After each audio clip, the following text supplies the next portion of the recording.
I don't care how I feel. Yeah. I don't care if I feel happy or sad. It doesn't really affect what I do each day. I do the exact same things. I act the exact same way. I don't care. Yeah. I don't put weight to the significance of the emotion. So I always consider myself a happy person, but if I woke up and I was slightly less happy one day than another, it wouldn't affect anything I do, and I wouldn't put any relevance to it. I'm human, and that's life. But truthfully, it doesn't matter if it's getting a girl or it's making money or it's getting status. It doesn't matter what it is. As a man, we live in hyper-competitive environments. I don't think enough men understand how competitive the world is. If you want a girl, you're competing against other men. You're not the only man who had the idea of getting that girl. There's no girl you're going to see and go, oh, I'll get that girl, and didn't cross anyone else's mind. Everybody else wants her. You have to outcompete other men. You have to be as competitive as possible.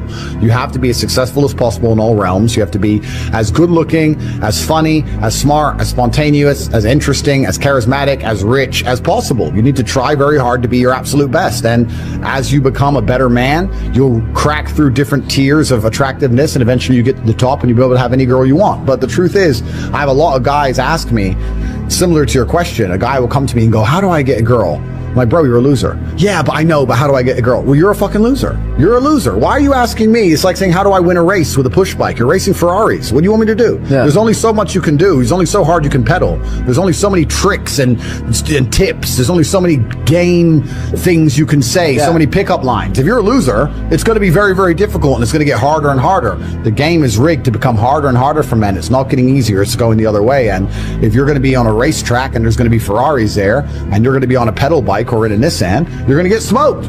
That's the game. You have to up yourself. You have to improve yourself. I'm not going to lie to anybody here and say you don't have to improve yourself. You could stay a loser and get chicks, because you can't. I don't understand how many humans function in the world today. I don't get people who don't think like me. I don't understand it. I'm like, well, then how have you survived this long? Life is hard. Life is difficult. Maybe I've just been unlucky, which I don't believe in, but I've had so much trauma and bad events and negativity and stress and all these things that have happened to me, and I've used all of it to be monumentally successful. If I wasn't that way inclined, with the workload that God put on my shoulders, I'd just be in a ditch somewhere. I would have killed myself by now. Like, I don't understand how people are functioning. If you're not thinking like me and you're going through life with any other mindset, you've been extremely fortunate that God smiled on you and allowed you to sit around most of the time doing jack shit, and you have yet to be punished for that.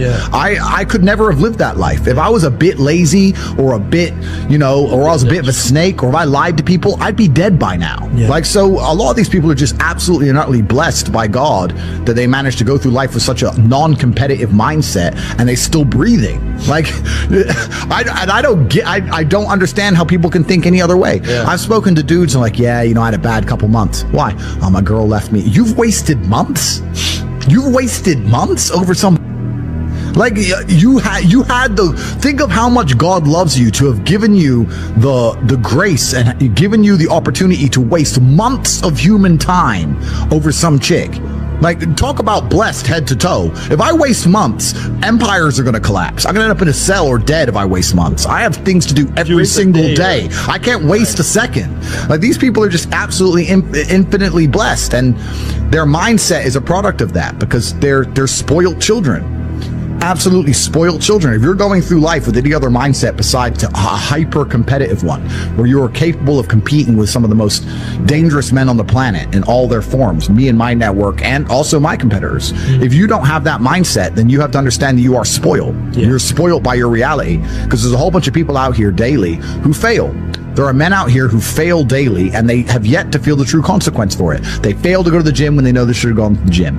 They fail because they forgot their keys and they took them 10 minutes to find them. They fail because they replied to a question they got sent on WhatsApp the wrong way. They fail because they didn't smile when they were supposed to. They didn't say please and thank you to that person who helped them. They fail because they didn't say hi to that girl who's looking at them out the corner of their eye. They just fail perpetually. They go through life missing every opportunity and just failing. And somehow we've built a society which is so soft and God is so giving and so graceful that they still have a place to eat and somewhere to sleep, and they're still surviving.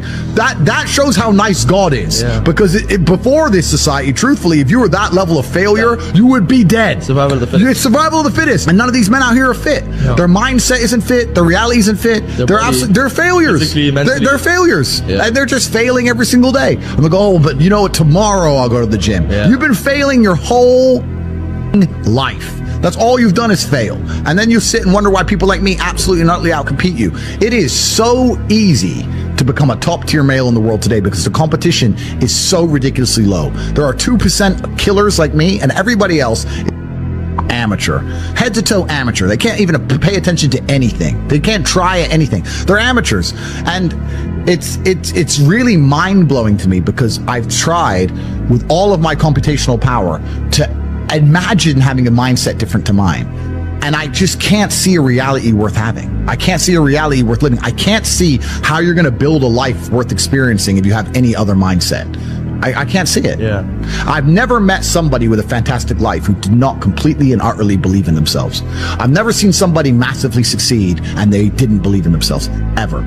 I've never seen somebody who just allows life to happen to them and become blown off course by some sadness, end up doing massively monumental and important things. I've never seen it. It's never happened. It does, and it's never going to happen.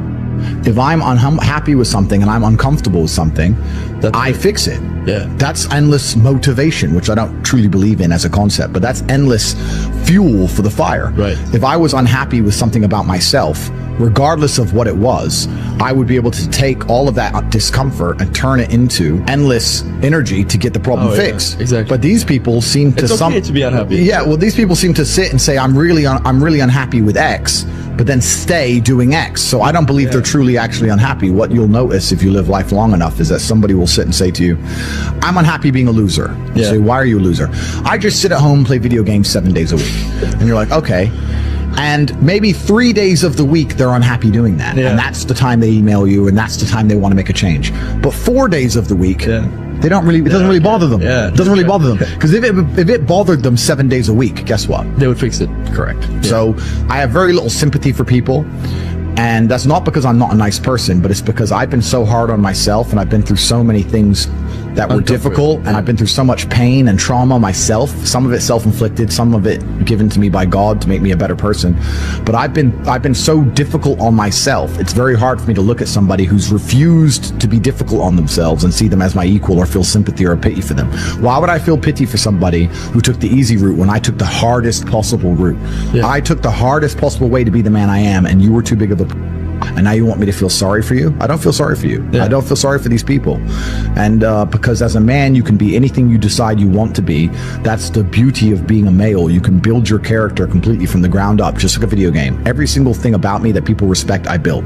I was not born a world champion kickboxer. I was not born this intelligent or intellectual. I was not born this rich. I was not born this strong. I was not born this confident. I was not born this interesting. I was not born this charismatic and humble and gorgeous and tall and strong and sexy. I was not born none of these things. I became these things myself, so I deserve all the spoils of war. And anybody who decides they don't want to work hard enough to become those things, then they deserve to sit and accept they're my inferior. That's their problem. So you talk a lot about purpose, and what is your thoughts as to, do you have like an exact answer as to why we are created as humans and why we are here? Like, what is the purpose of life? Why have we been given life? I think we're here to struggle and to learn. I don't think we're here to be happy. That's why when we keep going back to the happy argument, I've always found that kind of frustrating and annoying. When someone goes, oh, but I want to be happy. Why? Why? Why do you want to sit there and laugh? Like you were happy your entire childhood. That's your happy days. You're allowed to be happy as a kid. It's all over now, right? You're a man. You have responsibilities. I think we're here to do important. Provide, protect, and we're also here to do important things. And important things are going to be difficult, and they're going to be hard, and you're going to get frustrated. But that's what gives you purpose. I don't see anyone who's chasing happiness. I think that's a very feminine frame. I understand why some women just want to be happy. I don't know how it feels to be a girl, because I'm not one. But in my experience, I know women who just want to be happy. Girls just want to have fun. Fine. But you're a man, right? And if you're a man, then it's absolutely an utterly different experience of life. I think we're here to struggle. I think we're here to endure pain. I think we're here to just see how hard we are to kill. I think that going through terrible things and living through them and coming out the other side is one of the most fantastic things about being human. I think that it's almost like once you understand what life is really about, there's no emotion which isn't enjoyable. The only emotional state which can be seen as detrimental is feeling nothing at all. But if you're sitting at home and you're feeling truly heartbroken, at least you're feeling something, right? And I think that's the whole part of being human. I think we're here to struggle. I think we're here to go through pain.